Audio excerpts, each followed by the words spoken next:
प्रातः मंगलम भवति। भगवती भागीरथी माता श्री गंगा के पावन चरणों में दंड की भांति लेटकर प्रणाम करते हुए देवाधिदेव महादेव अकारण करुणा वरुणालय लोक लोकाध्यक्ष त्रिभुवनपति कृपा मूर्ति वात्सल्य मूर्ति प्रेम मूर्ति करुणा मूर्ति दयानिधि दया सागर भगवान महादेव सिद्धनाथ आनंदेश्वर जागेश्वर खेरेश्वर विश्वनाथ सोमनाथ पशुपतिनाथ मल्लिकार्जुन त्र्यंबकेश्वर ओमकारेश्वर सोमनाथ रामेश्वर विश्वनाथ केदारनाथ मुक्तिनाथ इन तमाम विभिन्न रूपों के चरणों में हृदय से दंड की भांति प्रणाम करते हुए आप सभी सम्मानित भाई बहनों के जीवन में अत्यंत आनंद रहे ऐसी कामना करता हुआ आज प्रातःकालीन सत्संग सत्र का सुंदर शुभारंभ।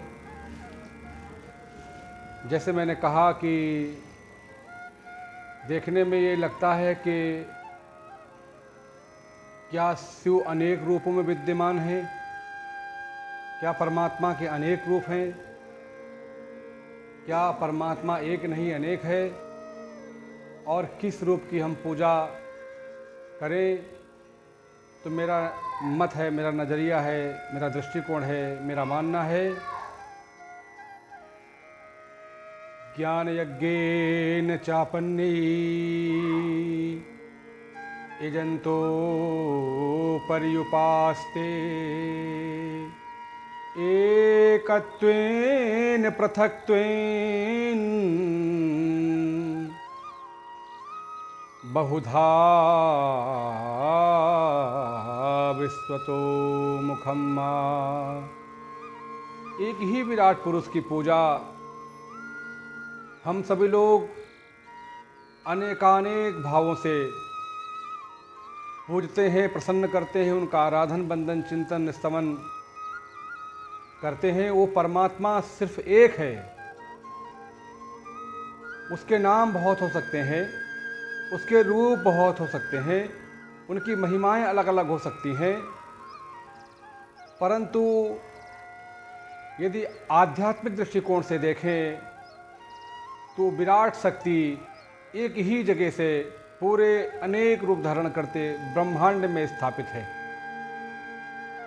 वो परमात्मा अत्यंत सूक्ष्म से भी सूक्ष्म है और व्यापक और विराट से भी विराट वो परमात्मा। बहिरन्तस्य भूतानां चरम चरमेव च सूक्ष्मत्वात् तद्विज्ञेयम् स्थितिं चान्तिके च तत्। वो सूक्ष्म से भी सूक्ष्म है और भारी विराट और व्यापक से भी व्यापक है, विराट से भी विराट है। वो इतना सूक्ष्म है कि बाल के अग्रभाग के भी 1000 भाग किए जाएं तो भी वो बाल का जो भाग 1000वां होगा वो बड़ा होगा, और परमात्मा उससे भी अत्यंत सूक्ष्म है, छोटा है। और अगर विराटता को देखें तो इतना विराट है कि एक ही रोम से पूरे ब्रह्मांड को प्रकाश से भरता है।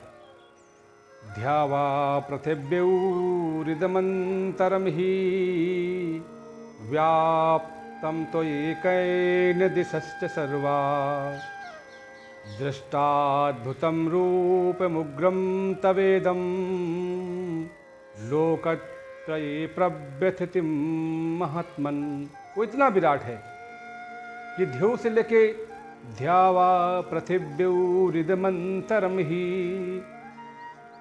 पृथ्वी से लेके आकाश तक केवल एक ही कदम में उसने नाप लिया, दूसरा कदम ही नहीं रखा। आप सभी को कथा विभिन्न माध्यमों से आपको श्रवण करने को मिली होगी। बलि एक इतनी बड़ी यज्ञ करने जा रहे थे कि उसके तेज से संपूर्ण देव सत्ता हिल गई, घबरा गई, सिंहासन डोलने लगे, डगमगाने लगे। माता अदिति ने भगवान श्री नारायण का स्तवन किया, उनका तप किया, उन्हें प्रसन्न किया और श्री भगवान को कहा कि मेरे पुत्रों की सत्ता संकट में है, मेरे पुत्रों के प्राण संकट में है, मेरे पुत्रों का जीवन संकट में है। केवल आप ही मेरे पुत्रों की रक्षा कर सकते हैं भगवान। भगवान नारायण ने उनकी कामना समझकर पुत्र रूप में अवतरित होकर के आदित्यानाम अहम विष्णु ज्योतिषां रविरंसुमान मरीचिर्मरुतामस्मि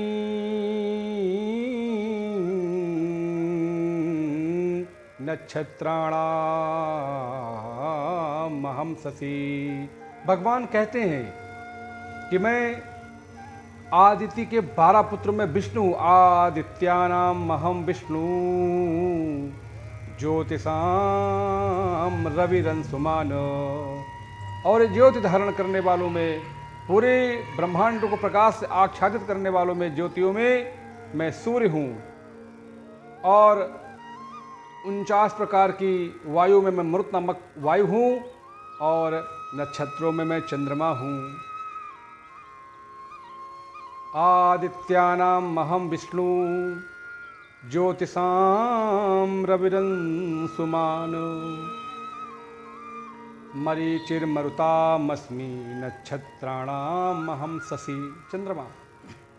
इसलिए वो परमात्मा हम बता रहे थे कि कितना सूक्ष्म है और कितना व्यापक है, विराट है। जब आप अपने आप को रोक करके, स्थिर बैठ करके और दुनियावी चीज़ों से अपने आप को रोक के, अपने चित्तवृत्ति को हटा के ध्यान को एकाग्र करते हैं, अर्थात अपने आप को हम जानने का प्रयास करते हैं।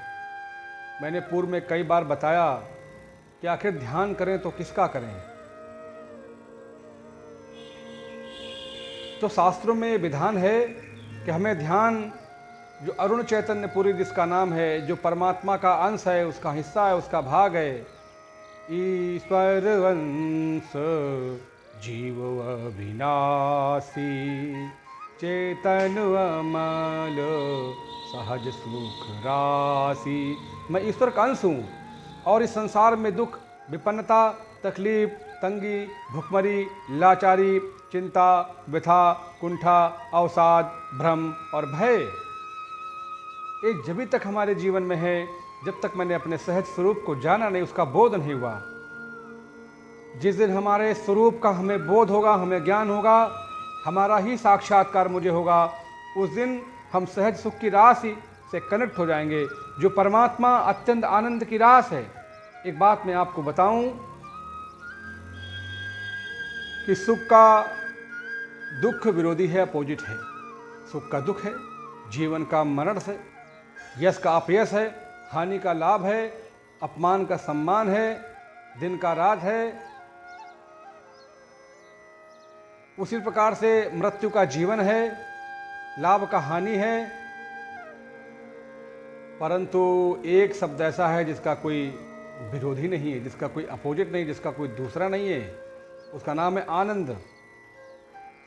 आनंद में बढ़ सकता है, आनंद को महानंद कह सकते हैं, उसको परमानंद कह सकते हैं, उसको विराट आनंद कह सकते हैं, परंतु आनंद का कोई दूसरा शब्द नहीं है, कोई विरोधी नहीं है, कोई अपोजिट नहीं है। परंतु परमात्मा को इसीलिए साक्षात आनंद का स्वरूप कहा गया है। आनंद स्वरूप, सुख स्वरूप, समृद्धि स्वरूप। भगवान के मायने क्या होते हैं? भगवान, कुछ लोग कहते हैं कि माता पिता ही भगवान है। माता पिता भगवान है। माता पिता देव सत्ता से संबंधित है। भगवान पिताहमस्य जगतो माता धाता पितामहा वेदं पवित्रमोंकारं ऋक्सामा यजुरेव च।